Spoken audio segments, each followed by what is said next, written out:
CCY Power 係我哋 ForexForex 獨家研發嘅一套系統，去分析當下嗰8個貨幣嗰個嘅強弱程度，仲可以運用喺個黃金上面嘅，利用 CCY Power 進行手炒嘅操作。畫面顯示嘅呢就係英鎊同埋美元嘅強弱，最大值呢就係9，最小值呢就會係0，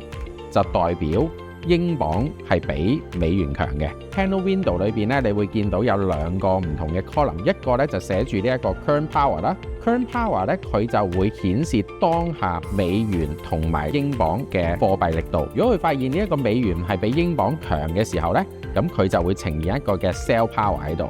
如果大家想知道某一支巴嗰個嘅 power 值嘅話呢，你只需要咧將個 mouse 移動去嗰支巴嘅位置。如果大家想輕鬆利用 CCY Power 全自動交易嘅話，歡迎大家立刻點擊以下連結，免費報讀 CCY Power 貨幣力學線上直播課程。